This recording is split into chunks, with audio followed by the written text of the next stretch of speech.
এবার আমরা ফিরে আসি আমাদের প্রিয় ফেলুদায়। যারা ফেলুদার বই পড়েছেন তারা জানেন ত্রিমূর্তির পাহাড় বরাবরই খুব প্রিয়।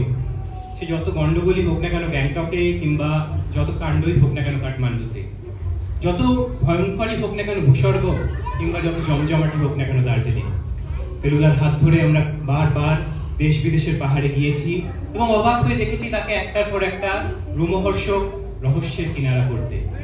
কিন্তু আপনারা কি জানেন ফেলুদার গোয়েন্দাগিরিতে হাতে খড়িও হয়েছিল সেই পাহাড়ে, আমাদের খুব প্রিয় দার্জিলিং এ। 1965 সালে সত্যজিৎ রায়ের হাত ধরে দেশ সন্দেশ পত্রিকায় প্রথম গল্প ফেলুদার গোয়েন্দাগিরি। আজ আমাদের খুদেরা সেই গল্পই আপনাদের সামনে নাটকের মাধ্যমে পরিবেশন করবে।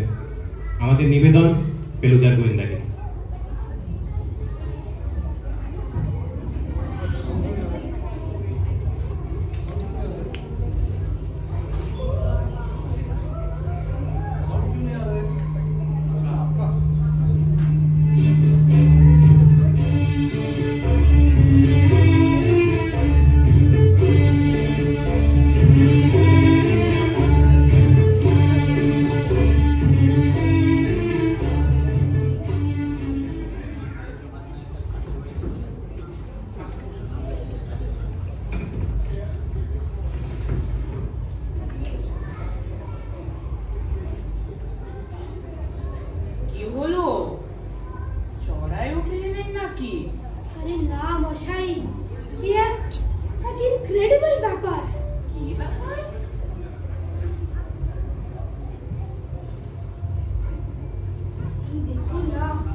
আপনার উপর কারা তোরা থাকতে পারে যে এইভাবে শ্বাসে চিঠি লিখবে? সেটাও তো আমিও ভাবছি। কোনোদিন যে কারোর প্রতি কোনো অন্যায় বা অনিষ্ট করেছি বলে তো মনে পড়ে না। হাতের মাঝে এসব বিশ্বাস না করাই ভালো। তার চেয়ে বরং বাড়ি চলুন।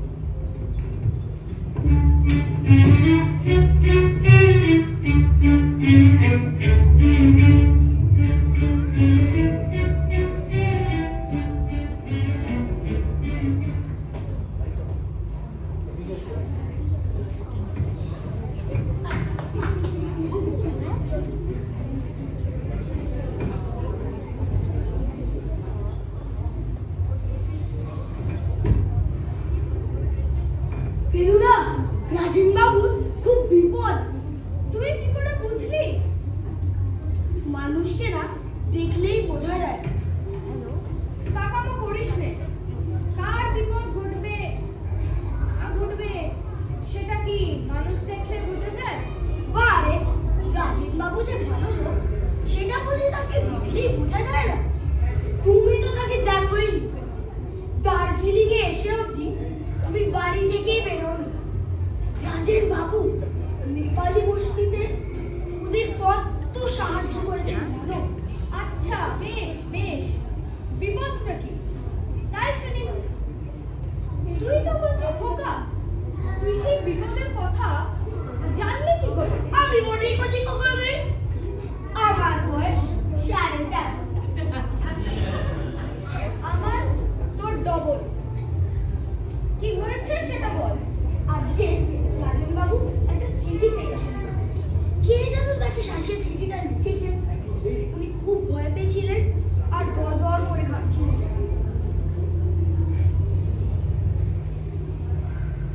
তুই তাহলে বলছিস যে একবার তলিয়ে দেখা চলতে পারে?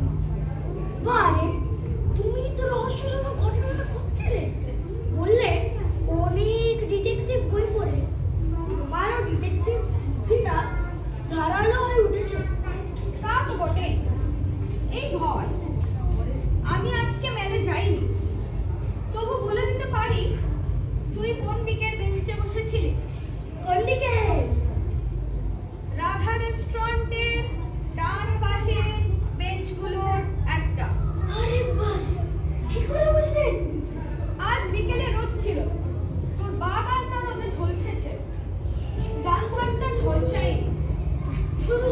দিকের বেঞ্চগুলোতে বসলে পশ্চিমের রোদটা বা গালে পড়ে। ইনক্রেডিবল।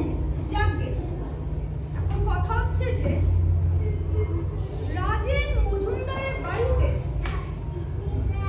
একবার যাওয়া দরকার।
কিছুদিন আগে আমার পিছন পিছন বাড়ি অব্দি এসেছিল। আগে হ্যাঁ, আপনি আমাকে লজেন্স দিয়েছিলেন। আপনার খুব প্রাচীন জিনিসের সব দেখছি। হ্যাঁ, এখন তো প্রায় নেশায় উঠেছে। কতদিনের ব্যাপার? এই মাস 6 হবে, কিন্তু তার মধ্যে যেমন আপনি দেখছেন অনেক কিছু সংগ্রহ করে ফেলেছি। আমি আসলে আপনার এই চিঠির কথাটা শুনে দেখা করতে এসেছি। আপনি আমার বাবার মামলার ব্যাপারে যেভাবে সাহায্য করেছিলেন তার প্রতিদানে আপনার এই বিপদে যদি কিছু করতে পারি। হ্যাঁ হ্যাঁ, বেশ তো। ও আপনার সাথে ওনার আলাপ হয়েছিল। ইনি হলেন তিন পরিবার, আমার বাড়িতে ঘর ভাড়া নিয়ে রয়েছে। রাজেন বাবু খুব ভালো লোক। আমার তো ভয় ছিল আমার এই চুরুটের বাটিকটা নিয়ে এমন হতে পারতো যে রাজেন বাবু হয়তো চুরুটের গন্ধ সহ্যই করতে পারেন। না না, আমি তেমন কিচ্ছু মনে করি না। আপনি বোধহয় বায়ু পরিবর্তনের জন্য এসেছেন। তা বটে, তবে বায়ুর অভাবটাই যেন লক্ষ্য করছি বেশি। পাহাড়ে ঠান্ডাটা আরো একটু বেশি এক্সপেক্ট করে লোকে। আপনার বোধহয় গান বাজনার শখ। সেটা জানলে কি করে? আপনি যখন কথা বলছিলেন তখন লক্ষ্য করেছিলাম যে লাঠির উপরে রাখা আপনার ডান হাতের তর্জনী রেডিওর সাথে তাল বেঁচে যাচ্ছে। মক্ষম ধরেছ। কিঙ্করি বাবু শ্যামা সঙ্গীত খুব ভালো গাইতে পারে। চিঠিটা হাতের কাছে আছে? হ্যাঁ, পকেটেই আছে।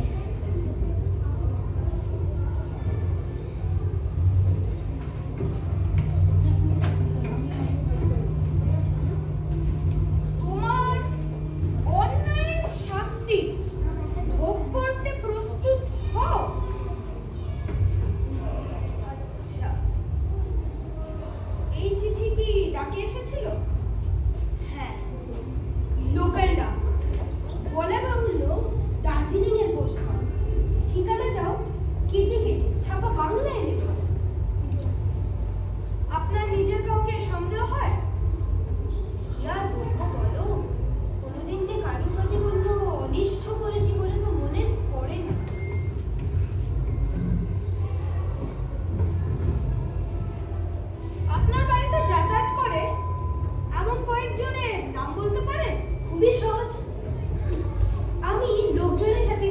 মেলামেশা করি। ওই ডাক্তার ফণি মিত্তির আসেন মাঝে মাঝে, অসুখ বিসুখ হলে। আর কে আসে? আচ্ছা, মিস্টার ঘোষাল বলে এক ভদ্রলোক আসেন না? হ্যাঁ, মিস্টার অবনী ঘোষাল আসেন এই মাঝে মধ্যে। ওই দেখো আমার নামটা জানো? এই মাত্র আপনার নাম করা হয়েছে। আচ্ছা, আমি একটু ভেতর থেকে আসি, আপনারা গল্প করুন।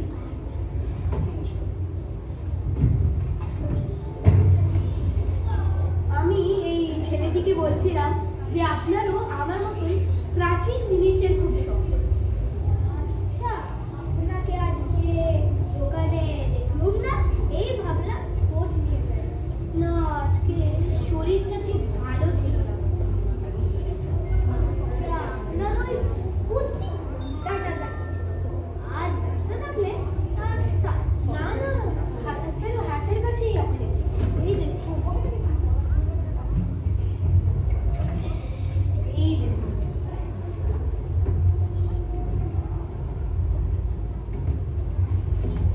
সত্যি দাও মেরেছে, খাঁটি পুরনো জিনিস। আপনি যখন বলেছেন তখন আমার আর কোনো সন্দেহ নেই। আচ্ছা, আপনি এটা হাতছাড়া করতে রাজি নয়? শখের জিনিস ভালোবেসে কিনেছি, তাই না, সেই ইচ্ছেটি আমার নেই। আচ্ছা, আজ আছে, আর আশা করি বেরোতে পারবে। নমস্কার। সে তো আছে।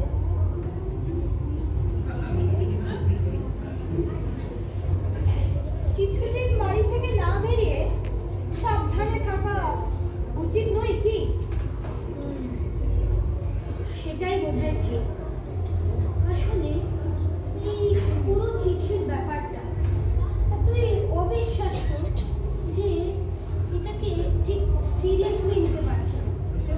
পুরোটা যেন একটা ঠাট্টা, যাকে বলে প্র্যাকটিক্যাল জোক। যতদিন না সেটা সম্পর্কে ডেকোরেট হওয়া যাচ্ছে, ততদিন আপনি এখানেই থাকুন না। আপনার নেপালি চাকর কতদিনে? একেবারে গোড়া থেকেই আছে, কমপ্লিটলি রিলায়েবল।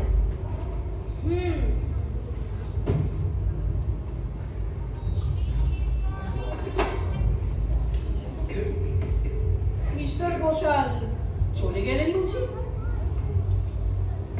আপনি কি বেশিরভাগ সময় বাড়িতেই থাকেন? সকাল বিকেল ঘন্টা খানেক একটু এদিক ওদিক করে আসি, আর কি।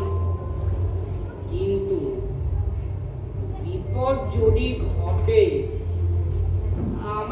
আমি বুড়ো মানুষ, বেশি কিছু করতে পারি কি? আমার বয়স হলো 64, রাজেন বাবুর থেকে 1 বছর কম। আরে ওকে বাড়িতে বন্দি করে ফন্দি করছো কেন তোমরা? আমি আছি, ওই আমার চাকর আছে, এই যথেষ্ট। তবে তোমরা চাইলে দুবেলা খোঁজ খবর নিয়ে যেতে পারো। বেশ, তবে তাই হবে।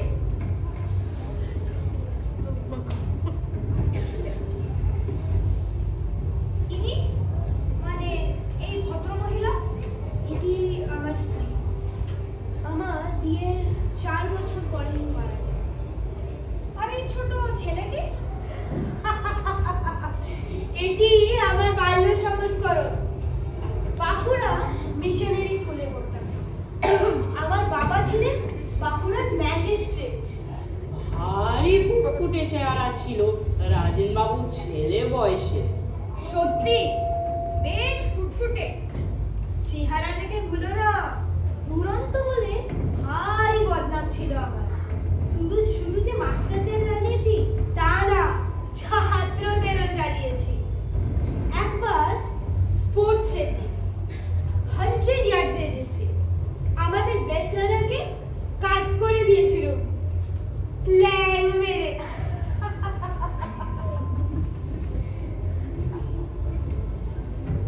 আর ইনি? আমার ছেলে প্রবীর। উনি এখন কোথায়? জানি না ঠিক, বহুকাল দেশ ছাড়া, প্রায় 16 বছর। ভারী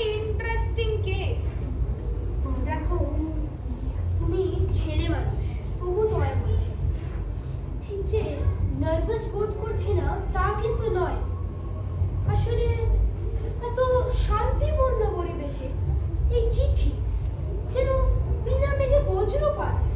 আপনি কিচ্ছু ভাববেন না, আমি এর সমাধান করবই। আপনি নিশ্চিন্তে গিয়ে বিশ্রাম করুন।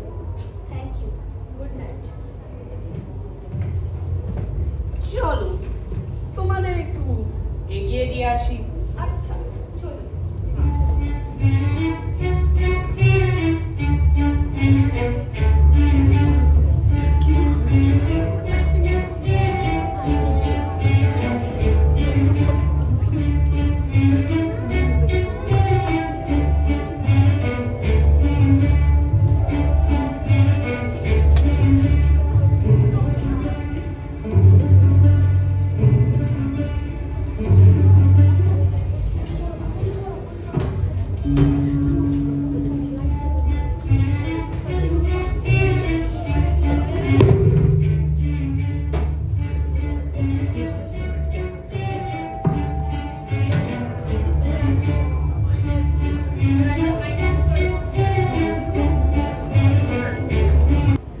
তোমাকে তুমি করেই বলছি।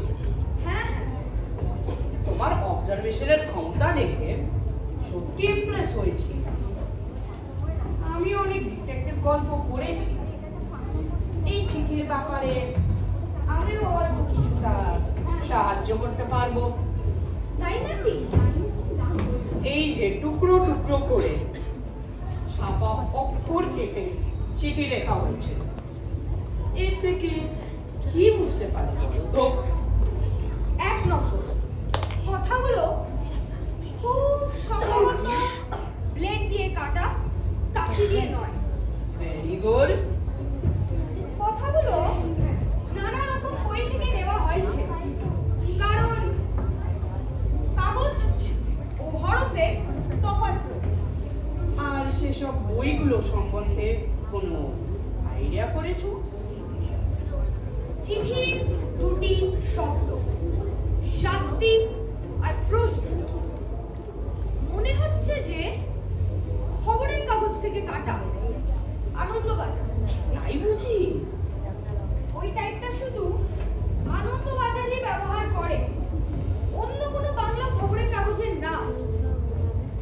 আর কোনোটাই কথা পুরো বই থেকে নেওয়া হয়নি, কারণ যে হরফে ওরা ছাপা মাত্র 15-20 বছর আগে। আর যে আঠা দিয়ে আটকানো হয়েছে সেটা সম্পর্কে কোনো ধারণা করেছো?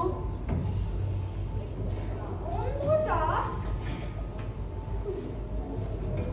গ্রিপেক্স আঠার মতো। চমৎকার করেছো। আপনি ওর ধরার ব্যাপারে কম জান না দেখছি। তোমার বয়সে আমি ডিটেকটিভ শব্দের মানে জানতুম কিনা সন্দেহ। যাকে এবার আমি ফিরে যাচ্ছি, ওদিকে রাজন বাবু আবার একা আছেন। আচ্ছা, সাবধানে যাবেন। হ্যাঁ, না।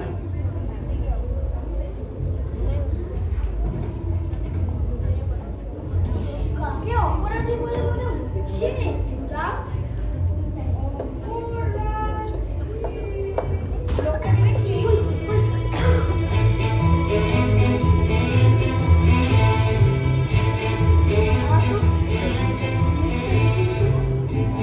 চল, বাজারে চল, খিদে পেয়ে গেছে।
শরীরটা অস্থির করছে, গাটা কেমন যেন গুলিয়ে উঠছে, ম্যাচ ম্যাচ করছে।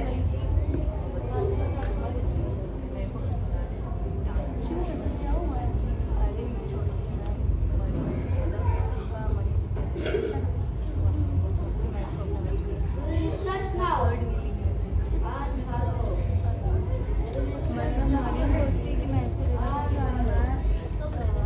সামনে যাও। নিঃশ্বাস, আর ছাড়ো। নিঃশ্বাস, আর ছাড়ো। চিত্ত দেখাও দেখি। ঠিক আছে।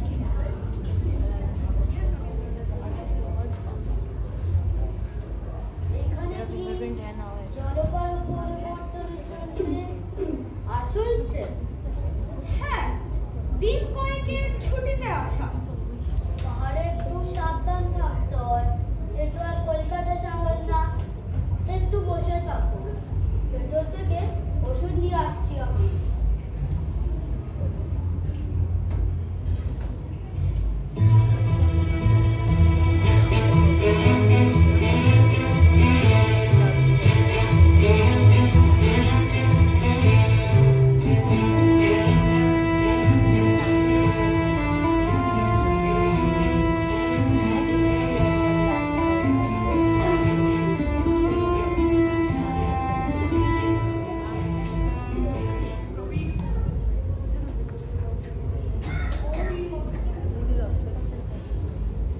এই নাও এই ওষুধটা।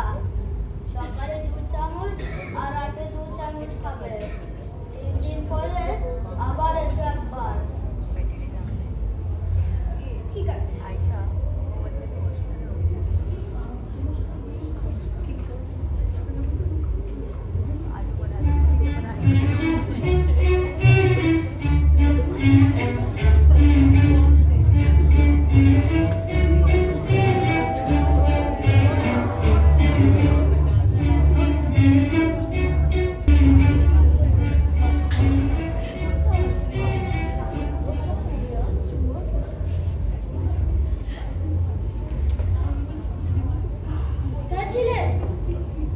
শরীরটা ম্যাজম্যাজ করছিল, তাই ডাক্তার দেখাতে গিয়েছিলাম।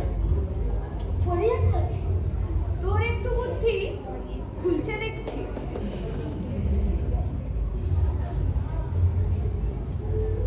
সে কি ভালো ডাক্তার? ওষুধ নেই, তাও পরীক্ষা করে ওষুধ দিয়েছে। কেমন ডাক্তার নিজে ভেবে দেখ। তারও বাড়ির যা চেহারা দেখলো, তাতে বসার যে খুব বেশি বলে তো মনে হয় না। তার মানে উনি কখনোই চিঠিটা লেখেন? কেন? গরিব মানুষ তোর কাছে হয়, টাকার দরকার হলে হয়। তো চিঠিতে তো টাকা চাইনি। ওরম খোলাখুলি কেউ টাকা চায়? তবে রাজেন বাবুর অবস্থা কাল কিরকম দেখলি বলতো? কেমন জানো, ভীতু ভীতু। ভয় পেয়ে মনের অসুখ হতে পারে, সেটা জানিস তো? তা তো পারে। মনের অসুখ থেকে শরীরের অসুখ, আর শরীরের অসুখ হলে ডাক্তারকে ডাকতেই হবে। সেটা আশা করি তোর জানা আছে। ইনক্রেডিবল। অবশ্যই যদি এত কিছুই ভেবে ভেবে চিঠি লিখেছেন, তাহলে ওনারও বুদ্ধি সাংঘাতিক মানতে হবে। চল একবার নেপাল কিউরিও শপ থেকে ঘুরে আসি। কেন, ওখানে কি করবে? রাজেন বাবুর বাড়িতে পুরনো জিনিসগুলো দেখলি তো? ওই জিনিসগুলো তিব্বতের ঘরেটা? হ্যাঁ, এখন ধর ওই দোকানে এক ভালো পুরনো জিনিসের আসার কথা। হুমকির চিঠি দিয়ে যদি রাজেন বাবুকে কিছুদিন বাড়িতে বন্দি করে রেখে যেতে পারে, তাহলে সেটা মিস্টার ঘোষাল নিয়ে নিতে পারবেন।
বছর আগে বিলেতে তাকে দেখেছিলেন রাজেনবাবুর এক বন্ধু।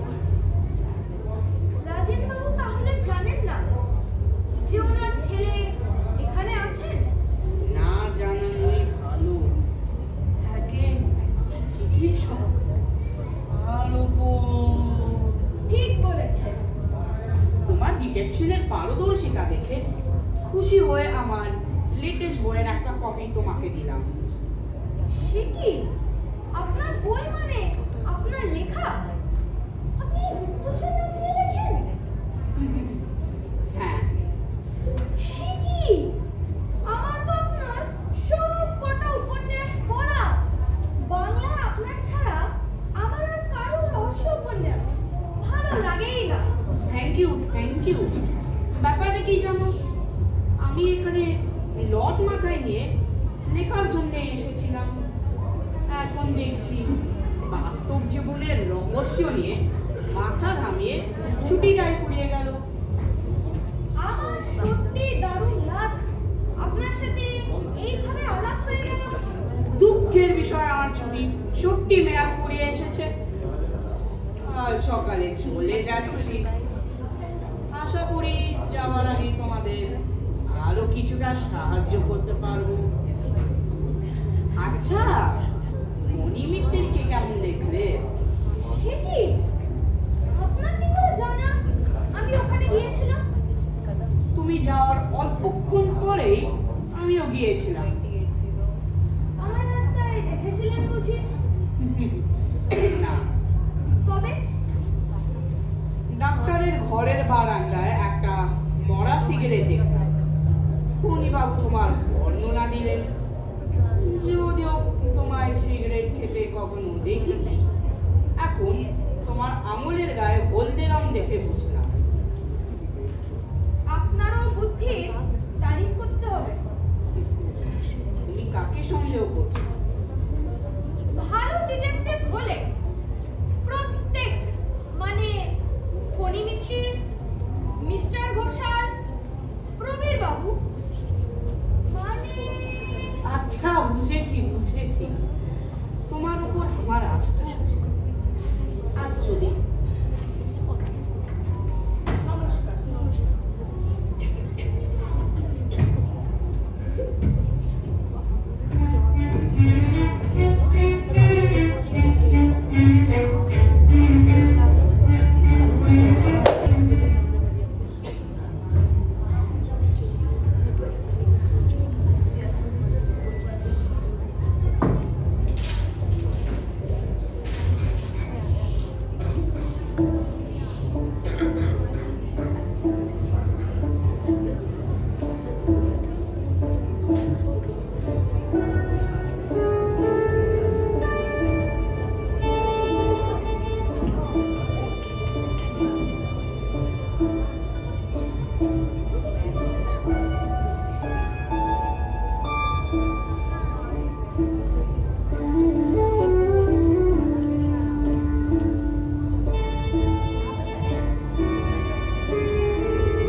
আচ্ছা বেলুদা, মিস্টার ঘোষাল লোকটাকে তোমার কেমন মনে হয়?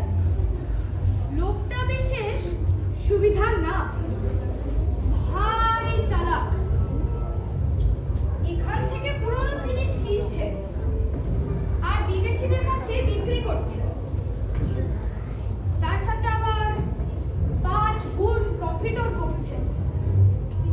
তার মানে হুমকির চিঠি পেয়ে যদি গাজেন বাবুকে ঘরে বন্দি রাখা যেতে পারে তাহলে সেটা ওনার খুব শোনা। হ্যাঁ, কিন্তু প্রবীর মজুমদার এতদিন পর এখানে কেন আসবে? সবাইকে সন্দেহ করতে হবে রে তোপসে। তোমাকেও? মানে তুমি জানে রাজেন বাবুকে জানতে? সেটা তো আমাকে বলোই। গাট্টা খাবে। বিপদ আপনাদের কি এক্ষুনি দেখেছে?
ঠিক পড়ে চোখে বিদ্যুতের আলোয় চোখের ঠিক সামনে I saw masked face. Mask face মানে মুখোশ পরা? দেখে এমন হলো যে গলা দিয়ে চিৎকার বেরোলো না। রাতটা যে কিভাবে কেটেছে সেটা বলতে পারবো না। আপনার জিনিসপত্র চুরি যায়নি তো? না, তবে আমার বিশ্বাস যে আমার বালিশের নিচে রাখা চাবির গোছাটা নিতেই সে আমার উপর ঝুঁকেছিল। ঘুম ভাঙতেই জানালা দিয়ে লাফিয়ে উফ, হরিবল হরিবল। উত্তেজিত হবেন না।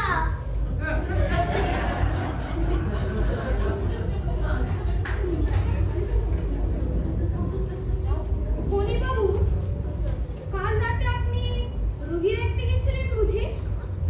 কোটের পেছনে কাদার ছিটে লাগলো কি করে? ডাক্তারের লাইফ তো জানেননি। আত্মের সেবা যখন জীবন উৎসর্গ করেছি তখন কাজ যখনই আসুক না কেন বেরোতেই হবে। সে গাড়ি হোক আর বৃষ্টি হোক আর বরফই করুক।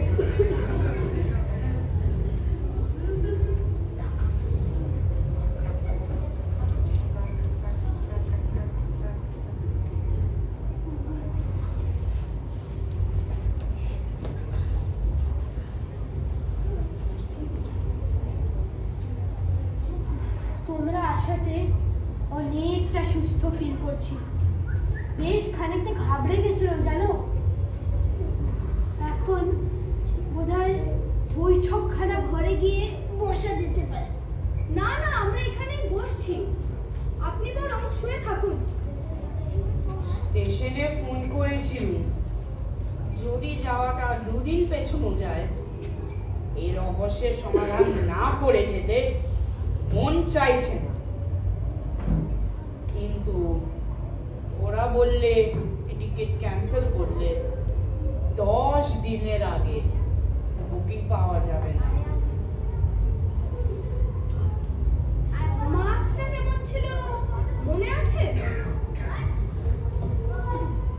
খুবই সাধারণ নেপালি মুখোশ।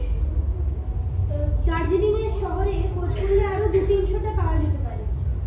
আমার বৈঠকখানা ঘরে দেখেছো তো? হ্যাঁ। আমার মতে এবার বোধ হয় পুলিশে একটা খবর দেওয়া উচিত। একটা প্রোটেকশনের তো দরকার।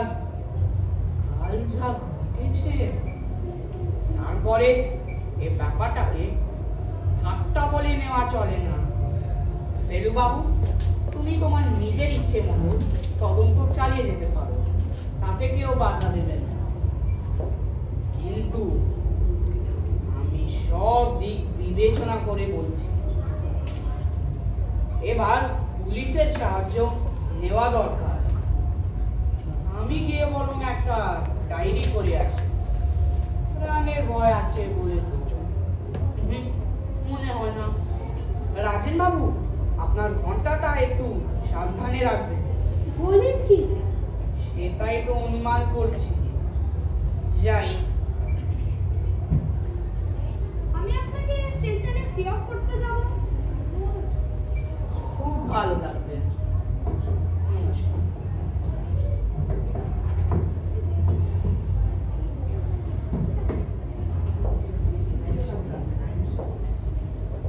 তিনকড়ি বাবু তো চলেই যাচ্ছেন, তার মানে আপনার একটা ঘর খালি হয়ে যাচ্ছে। আজ রাত যদি আমরা ওই ঘরে থাকি, তাহলে আপনার কোনো আপত্তি আছে কি?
অনিমিত্তিক কাল সত্যি রুগী দেখতে গেছিলেন।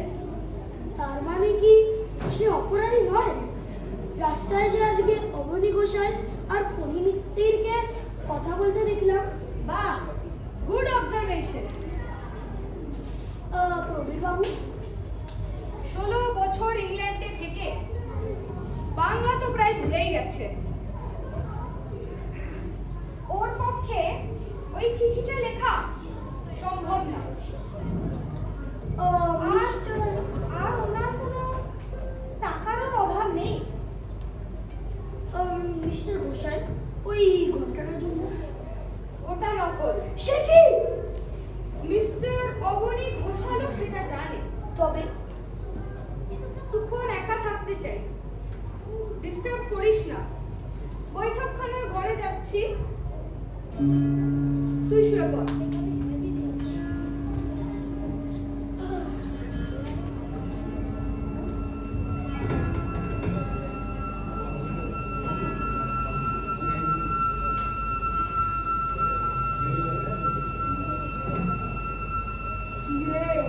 ঘুমিয়ে পড়লি নাকি? কে কে কে কে কে? ও ফেলুদা, তুমি নাকি? আমি না তো কে? তুই কাকে ভেবেছিলি? রাজেন বাবুর সব কটা মুখোশ পরে পরে দেখছিলাম। তুই এটা একবার পড়ে দেখ তো।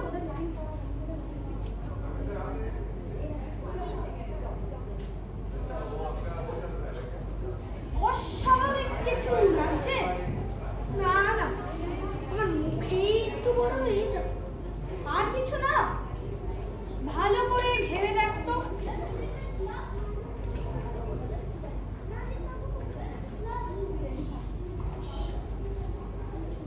একটু একটু জানো গন্ধ। কিসের গন্ধ? চুরুট। এক্স্যাক্টলি। ঠিক করি বাবু।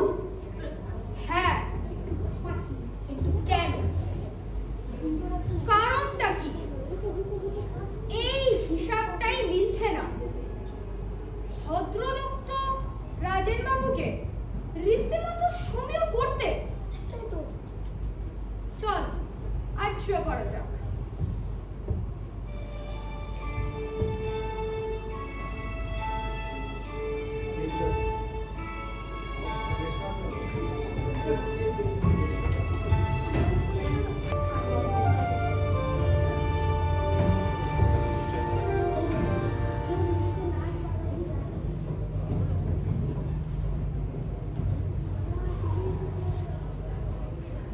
আশা করি রাতটা ভালোই কেটেছে।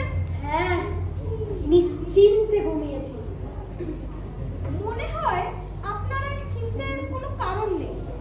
তাই বুঝি? আপনার বিপদ কোথায় কেটে গেছে? শখ।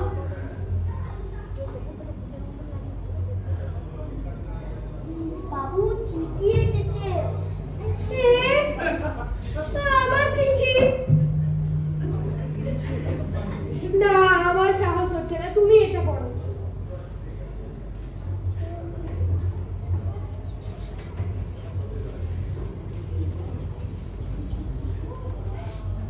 প্রিয় রাজবীর, কলকাতায় গ্যানেশের কাছ থেকে তোমার ঘরের খবর পেয়ে যখন তোমায় চিঠি লিখি, তখনও জানতাম না আসলে তুমি কে। তোমার বাড়িতে এসে তোমার ছেলে বয়সের ছবিখানা দেখি চিনতে পেরেছি। তুমি সেই 50 বছর আগে বাঁকুড়া মিশনের স্কুলে আমারই সহপাঠী রাজু।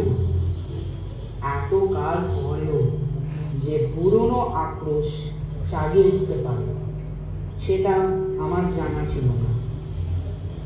অন্যায়ভাবে ল্যাং মেরে তুমি যে শুধু আমায় 100 ইয়ার্সের নিশ্চিত পুরস্কার ও রেকর্ড থেকে বঞ্চিত করেছিলে তাই নয়, আমাকে রীতিমতো জখমও করেছিলে। বাবা বদলে হলেন তখনই, তাই তোমার সঙ্গে বোঝাপড়াও হয়নি। আর তুমিও আমার মন আর শরীরের কষ্টের কথা জানতে পারোনি। 3 মাস পায়ে প্লাস্টার লাগিয়ে হাসপাতালে পড়েছিলাম। এখানে এসে তোমার জীবনের শান্তিময় পরিপূর্ণতার ছবি আমাকে অশান্ত করেছিল।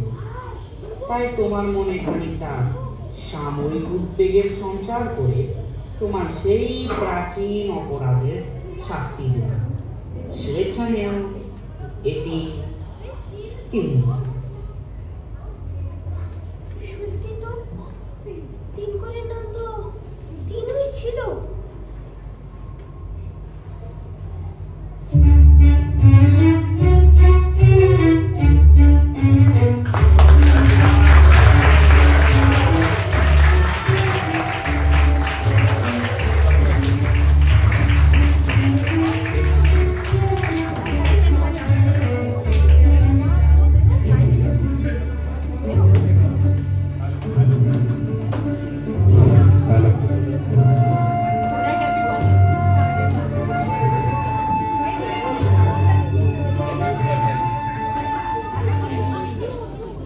সত্যি এই খুদেদের এই অসাধারণ পারফরমেন্স আমাদের ছোটবেলার সেই শৈশবের বইয়ের পাতায় নিয়ে চলে গেল, যখন আমরা রাত জেগে ফেলুদা পড়তাম আর এক একটা রহস্যকর ঘটনার অবাক হয়ে দেখতাম কিভাবে ফেলুদাকে সলভ করছে। এই ছোটদের জন্য আরেক রাউন্ড খুব জোরে হাততালি হয়ে যাচ্ছে। আজকে আমাদের যারা পার্টিসিপেন্ট, রাজেন বাবু চরিত্রে আপু,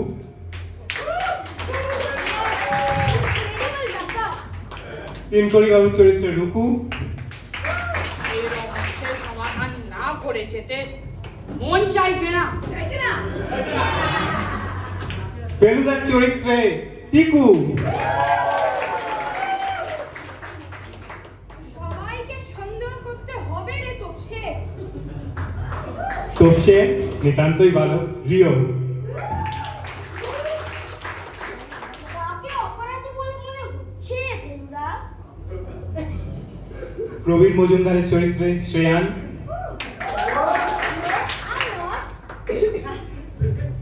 অবনী ঘোষালের চরিত্রে রিয়ান, আবার নাম শুনলাম মনে হলো যেন।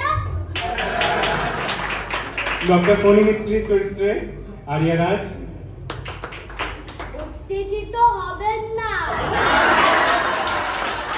আর নেপালি চাকরের চরিত্রে বাবল।